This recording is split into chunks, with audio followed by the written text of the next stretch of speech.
मैं Vipin Kumar Singh, electrical instructor. आज आप लोग को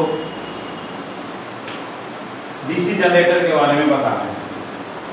डीसी जनरेटर जिसका काम मैकेनिकल एनर्जी लेकर इलेक्ट्रिकल एनर्जी में कन्वर्ट करना है। इसका क्या है? General concept of rotating electrical machine, Fleming right hand, electromagnetic mechanical energy conversion, working operation of simple loop generator, working principle of DC generator. तो आज जनरेटर के बारे में मैं आप लोग को बताने जा रहा हूँ। अब इसके बाद ये है general concept of rotating electrical machine. इसका देख, इसमें क्या है? In rotating machine there are two parts, a start and rotor. Rotating electrical machine are also two type, DC and AC machine. Electrical machine are widely used. अब ये DC machine and synchronizer machine, the field generator, electrical generator is a machine which convert mechanical energy into electrical energy। जो मैंने आपको पहले बताया, यह generator mechanical energy को लेकर इलेक्ट्रिकल एनर्जी में कन्वर्ट करता है, उसे ही हम जनरेटर कहते हैं। अब देता है जनरेटर का प्रिंसिपल ऑफ जनरेटर।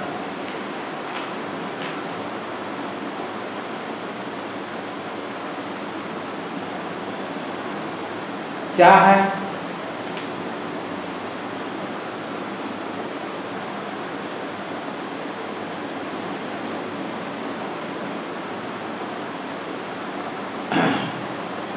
इसमें दे रहा है to facility their energy conversion, the generator work is the principle of Faraday law electromagnetic induction. Generator का जो किस रूल पे काम करता है वह है फ्राइडे का राइट हैंड रूल।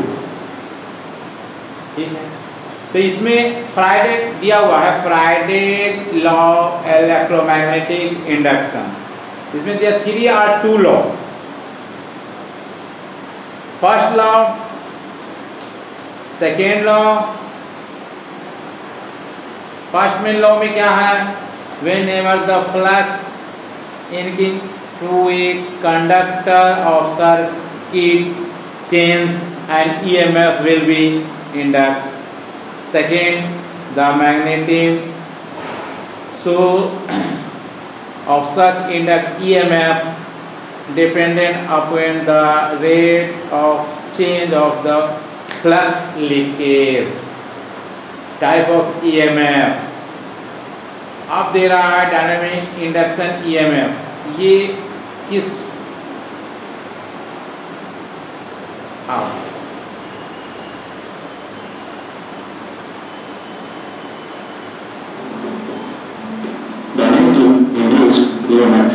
हम इलेक्ट्रोमैग्नेटिक इंडक्शन के व्यवहारिक लॉ का अध्ययन करने जा रहे हैं।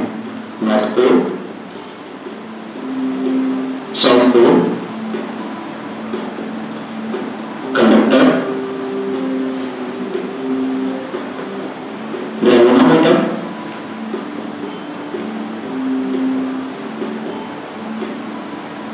Stationery magnetic field.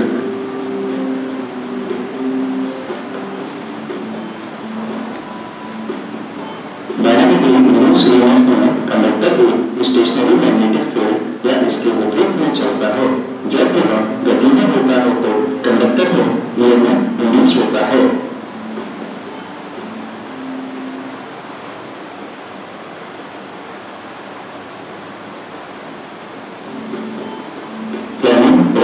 फ्लेमिंग के राइट हैंड रूल से इन और लिफ्रॉन का 90 डिग्री में एक दूसरे के साथ north pole, conductor, galvanometer,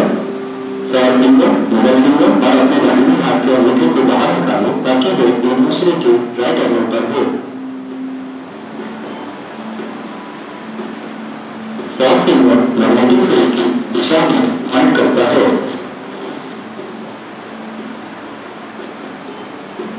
thumb को कंडक्टर की गति की दिशा में रखिए। अब मिडल फिंगर इंड्यूस करंट की दिशा में पॉइंट करेगा।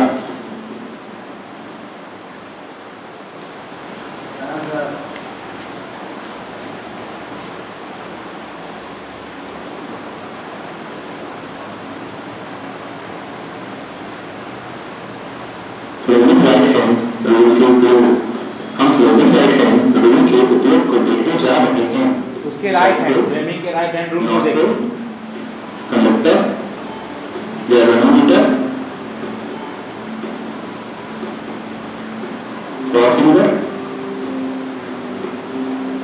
फोरफिंगर मैग्नेटिक फील्ड की दिशा में पॉइंट करता है।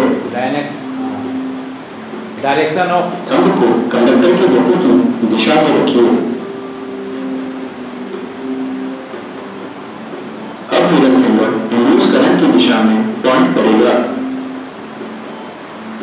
फ्लेमिंग राइट हैंड रूल लगाने के बाद यह स्पष्ट हो जाता है कि इंड्यूस करंट की दिशा कंडक्टर बी से ए की तरफ है। कंडक्टर की गति नीचे की तरफ है। थंब कंडक्टर की गति की दिशा में है। मैग्नेटिक फील्ड की दिशा को अपरिवर्तित रखते हुए इंड्यूस करंट की दिशा कंडक्टर ए से बी की तरफ है।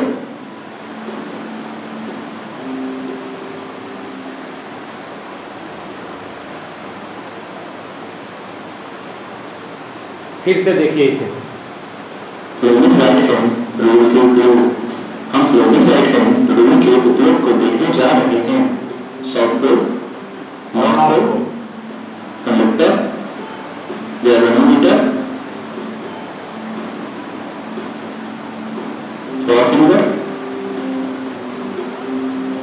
फोरफिंगर मैग्नेटिक फील्ड की दिशा में पॉइंट करता है। थंब को कंडक्टर की गति की दिशा में रखिए। अब मिडल फिंगर इंड्यूस करंट की दिशा में पॉइंट करेगा। फ्लेमिंग राइट हैंड रूल लगाने के बाद यह स्पष्ट हो जाता है कि इंड्यूस करंट की दिशा कंडक्टर बी से ए की तरफ है। कंडक्टर की गति नीचे की तरफ है। थंब कंडक्टर की गति की दिशा में है। मैग्नेटिक फील्ड की दिशा को अपरिवर्तित रखते हुए इंड्यूस करंट की दिशा कंडक्टर ए से बी की तरफ है।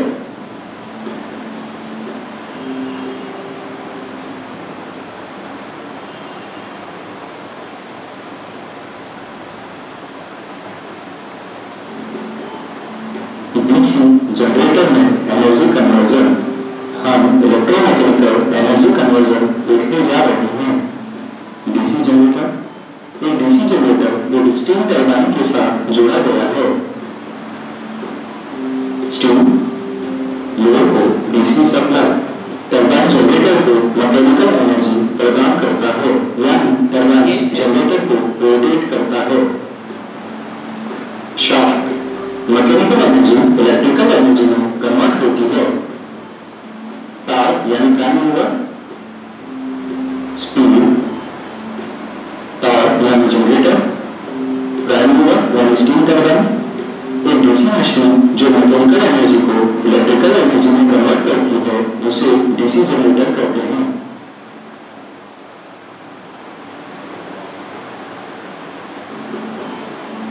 डीसी जनरेटर में एनर्जी कन्वर्जन, हम इलेक्ट्रोमैकेनिकल एनर्जी कन्वर्जन देखने जा रहे हैं।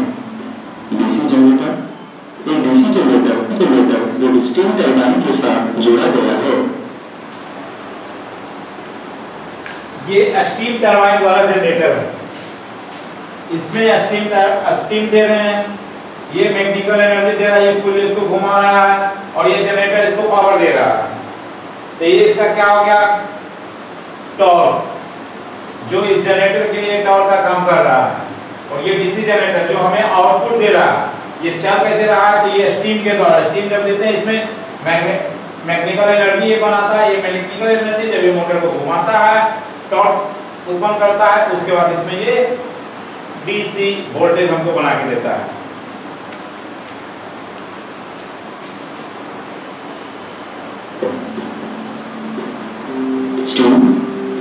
लोड को डीसी सप्लाई टरबाइन जनरेटर को मैकेनिकल एनर्जी प्रदान करता है, यानी टरबाइन जनरेटर को रोटेट करता है।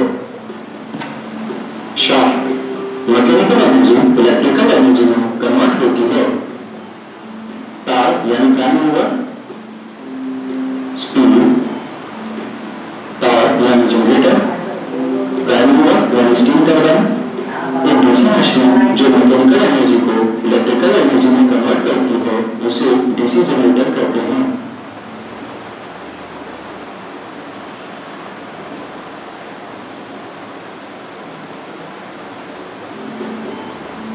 डीसी मोटर में एनर्जी कन्वर्जन। अब हम इलेक्ट्रोमैकेनिकल कन्वर्जन की दूसरी फॉर्म देखने जा रहे हैं। Input electrical energy, DC supply, electric motor, DC motor, shaft, water pump propeller, water pump. Output यानी मैकेनिकल एनर्जी। एक डीसी मशीन जो इलेक्ट्रिकल एनर्जी को मैकेनिकल एनर्जी में कन्वर्ट करती है उसे डीसी मोटर कहते हैं।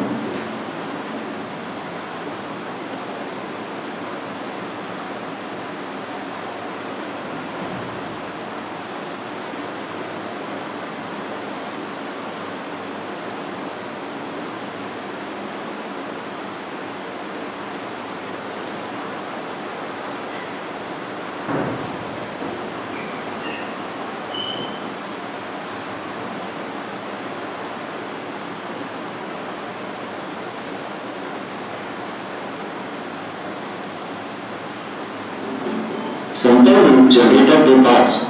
हम सिंपल लूप जनरेटर के पार्ट्स के बारे में जानने जा रहे हैं। मूल आवश्यक पार्ट्स है north pole, south pole, stator, armature loop, magnetic lines, slip rings, galvanometer, brush.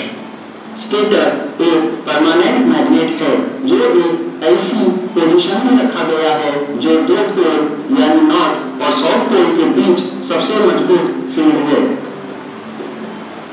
प्रत्येक कॉइल में आमतौर पर आर्मेचर पर कॉपर तार के कई टर्न्स होते हैं।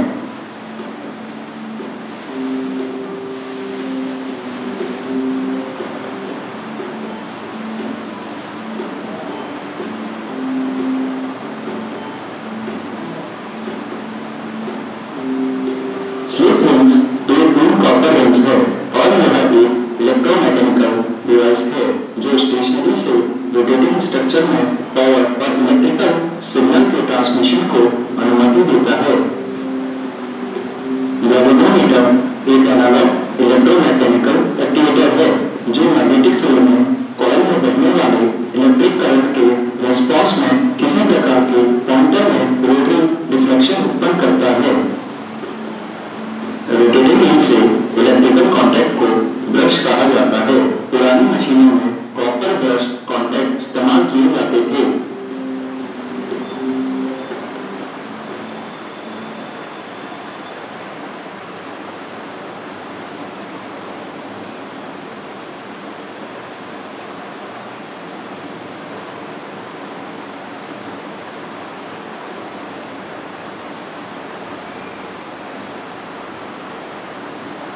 अब आइए फ्लेमिंग के राइट हैंड रूल्स।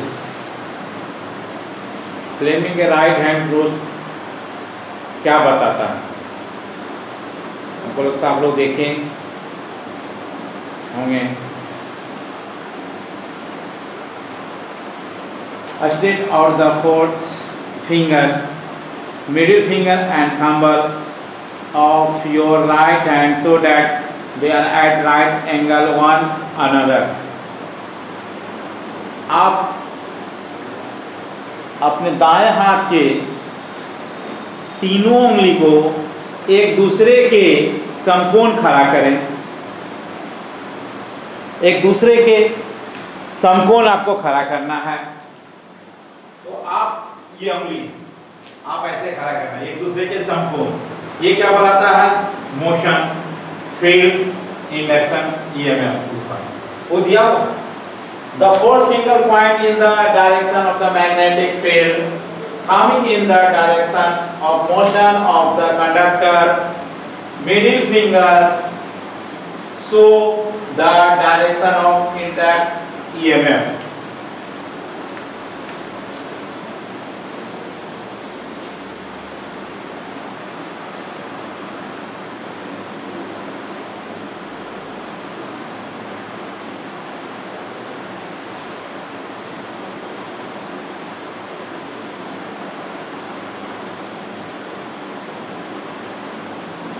ये है इलेक्ट्रोमैकेनिकल एनर्जी कन्वर्सन। ये machine is the required of convert energy from one from the another from DC machine which convert electrical energy in mechanical energy से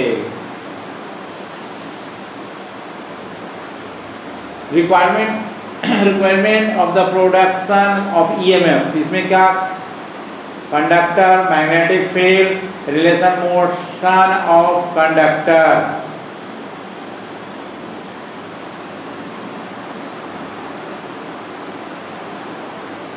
देखिए production of dynamical induct EMF कैसे है?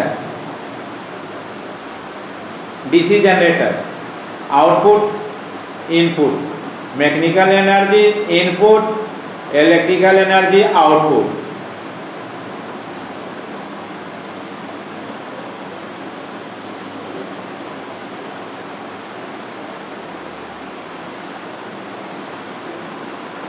वैसे DC motor input electrical energy, output mechanical energy.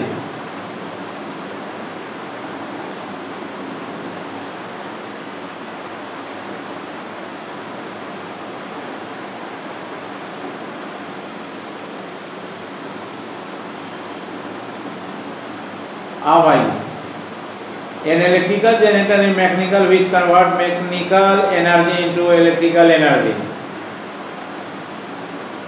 Parts of simple of loop generator.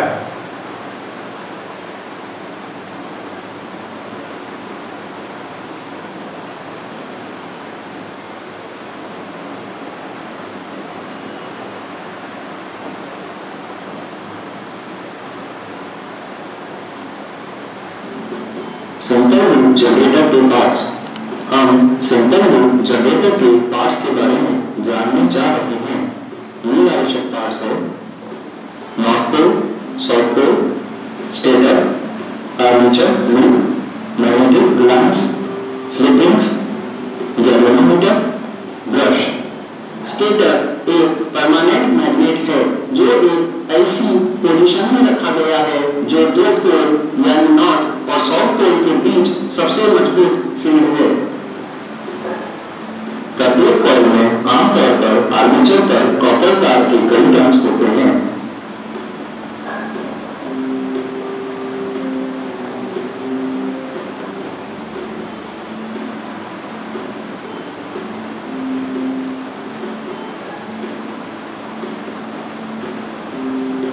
Slip rings दो copper rings है और यह एक इलेक्ट्रोमैकेनिकल डिवाइस है जो स्टेशनरी से रोटेटिंग स्ट्रक्चर में पावर और इलेक्ट्रिकल सिग्नल के ट्रांसमिशन को अनुमति देता है। गैल्वेनोमीटर एक एनालॉग इलेक्ट्रोमैकेनिकल एक्टिवेटर है जो मैग्नेटिक फील्ड में कॉइल में बहने वाले इलेक्ट्रिक करंट के रिस्पांस में किसी प्रकार के पॉइंटर में रोटरी डिफ्लेक्शन उत्पन्न करता है। रोटेटिंग रिंग से इलेक्ट्रिकल कांटेक्ट को ब्रश कहा जाता है। पुरानी मशीनों में कॉपर ब्रश कांटेक्ट इस्तेमाल किए जाते थे।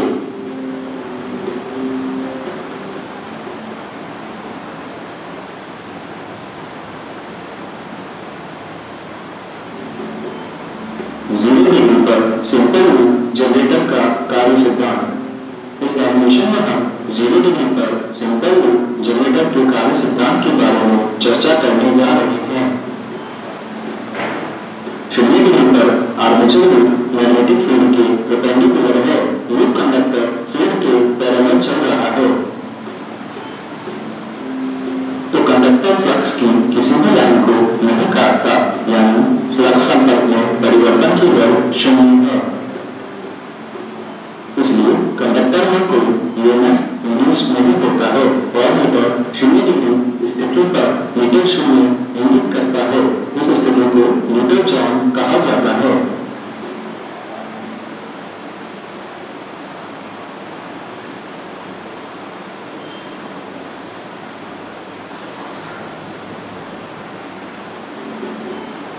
सिंपल लूप जनरेटर के कार्य सिद्धांत 180 डिग्री से 270 डिग्री तक। इस एनिमेशन में हम 180 से 270 डिग्री पर सिंपल लूप जनरेटर के कार्य सिद्धांत के बारे में चर्चा करने जा रहे हैं।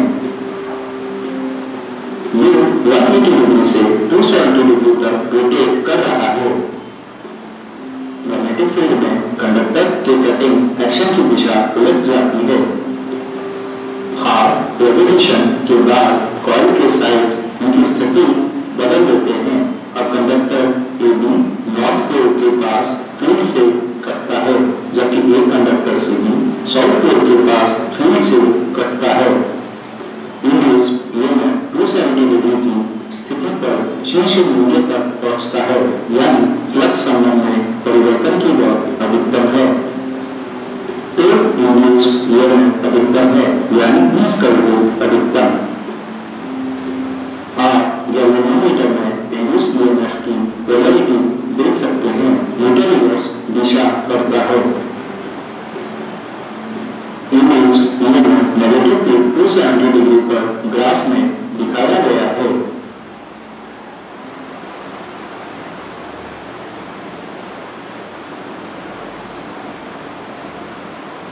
Working principle of DC generator. A simple DC generator consists the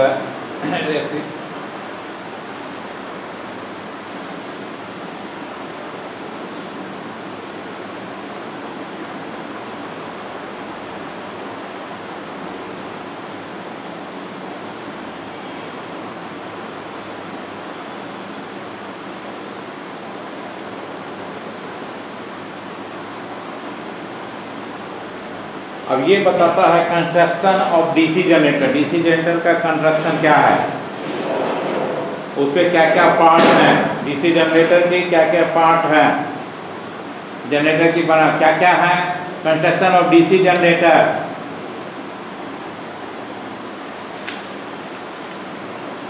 पहला, magnetic frame of yoke, pole core and pole शू।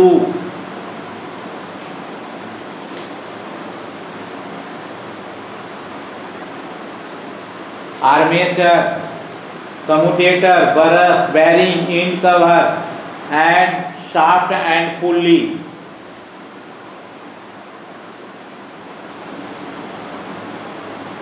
अब आते हैं हम लोग construction of the DC generator.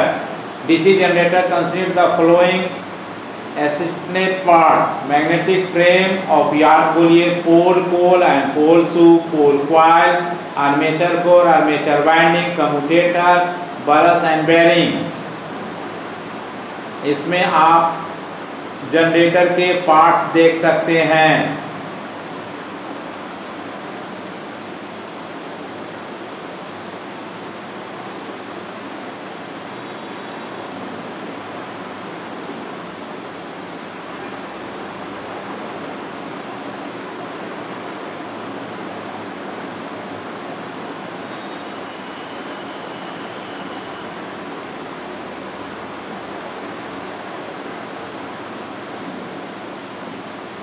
देखिए generator 3D view of the DC generator, और ये है cross section view DC generator.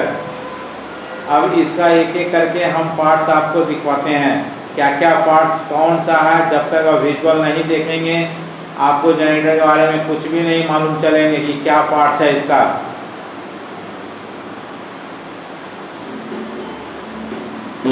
Machine का निर्माण। एक छोटी डीसी मशीन का एक एक्सप्लोरेड दृश्य दिखाया गया है। मूल आवश्यक पार्ट्स है यो या फ्रेम, फिर winding, shaft, field core, armature, armature conductor, bearing, frame magnetic system के पोल और योक का समर्थन करता है, क्योंकि आर्मेचर बहुत कम फ्रिक्शन के साथ स्वतंत्र रूप से रोटेट करना चाहिए। शाफ्ट दोनों एंड पर बियरिंग से जुड़ा होता है। कास्ट स्टील फ्रेम और योक के लिए सामग्री के रूप में प्रयोग किया जाता है। हम डीसी मशीन के डिसमेंटल दृश्य को देखने जा रहे हैं। फ्रेम दोनों एंड पर दो एंड कलर से बंधे एंड कलर बियरिंग का समर्थन करता है। आप बाईं ओर चल रहे फ्रेम या योक को देख सकते हैं। फ्रेम सिस्टम वाइंडिंग के साथ अब दाएं हाथ में चल रहा है। फ्रेम वाइंडिंग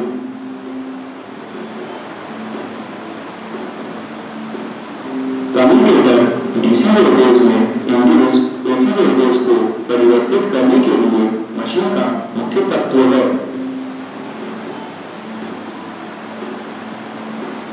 ब्रश कम्यूटेटर की सरफेस पर रेस्ट करते हैं।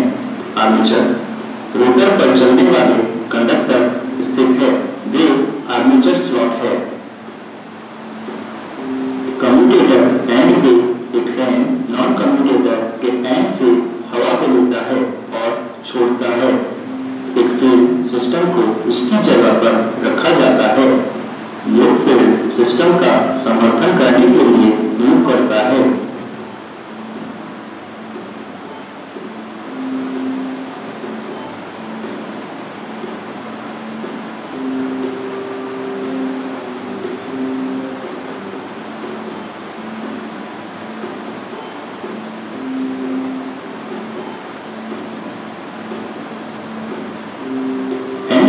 पूरी तरह से ठोस है, उन्हें वेंटिलेशन के लिए सुराख है।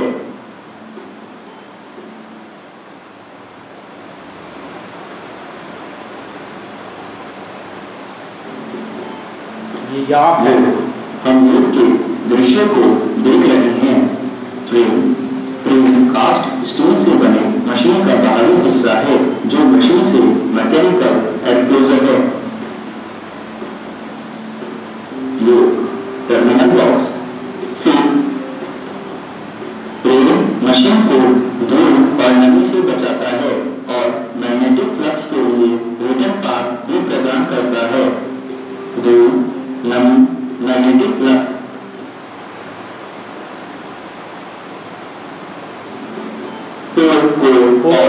शूज।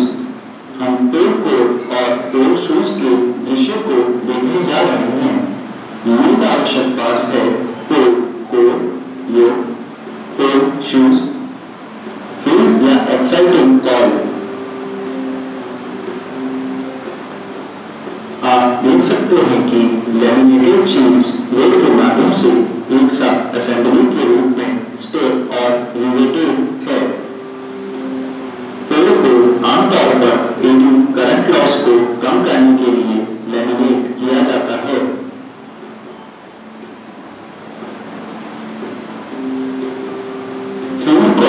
इंसुलेटेड तार के करीदान से बने होते हैं और आमतौर पर ऐसे लपेटे जाते हैं जो पेड़ के आयरन कोर पर फिट होते हैं। लोह, Fevicol, iron core, blade, film assembly को ब्लेड के माध्यम से यूनिट में फिक्स किया जाता है।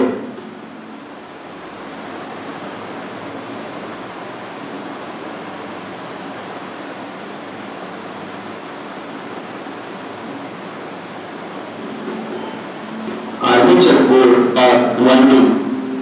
हम आर्मेचर कोर और विंडिंग और वाइंडिंग के दृश्य को देखने जा रहे हैं।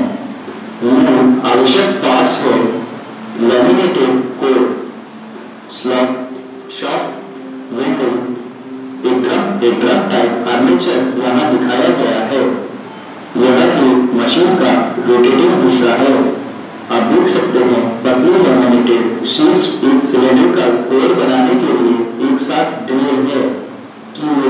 लैमिनेटेड कोर इलेक्ट्रोड्स आमतौर पर एडी करंट लॉस को आर्मेचर को लैमिनेट कर दिया जाता है।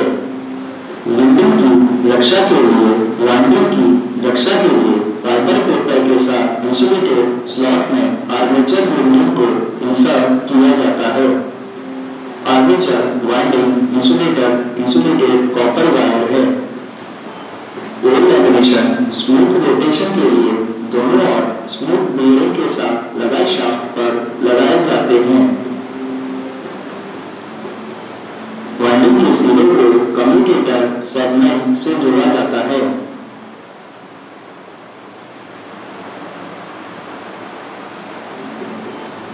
कम्यूटेटर, हम कम्यूटेटर की व्यवस्था देखने जा रहे हैं। ये देखिए कम्यूटेटर एक स्ट्रक्चर है और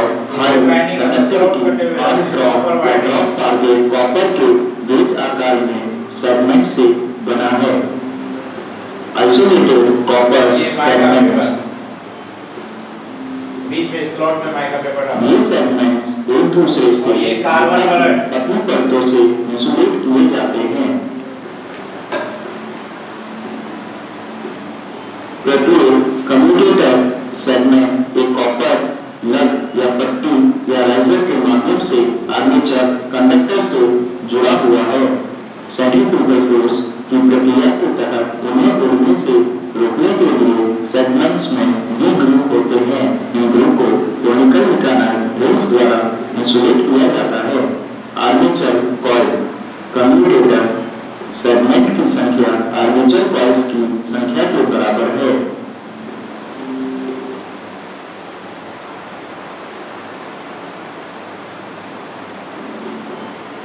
ब्रश, हम यह देखने जा रहे हैं कि जनरेटर में ब्रश कैसे लगाया जाता है। क्या है? ये ब्रश है। आर्मेचर कॉइल और बाहरी सर्किट के बीच इलेक्ट्रिकल सर्किट के बीच का ये माध्यम है। ब्रश कम्यूटेटर की दाईं सतह पर है। आमतौर पर पिकटोल नामक एक फ्लेक्सिबल कॉपर तार बाहरी सर्किट को प्रत्येक ब्रश से जोड़ता है। ये देखिए कार्बन ब्रश कार्बन या ग्रेफाइट से बने होते हैं। ग्रेफाइट स्प्रिंग्स ओक कम्यूटेटर स्प्रिंग्स कम्यूटेटर के विपरीत ब्रश को होल्ड करते हैं ताकि कम्यूटेटर पर ब्रश का दबाव वैरी हो सके।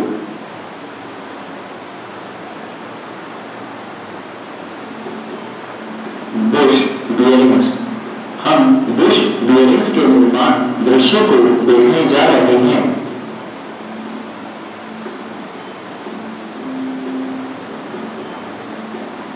यह एक बेहतर ठोस बियरिंग है जिसमें ग्लॉस या गन मेटल की बुश ली जाती है।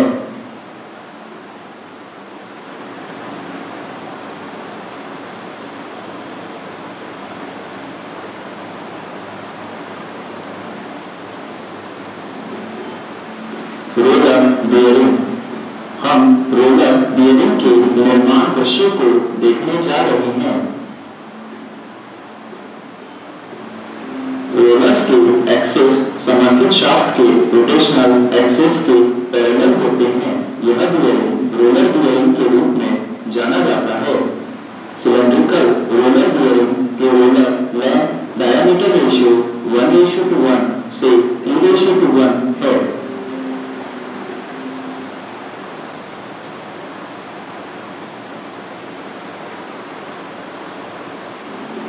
एंड कवर, हम डीसी मशीनों में एंड कवर के उद्देश्य को देखने जा रहे हैं। दोनों एंड कवर के उद्देश्यों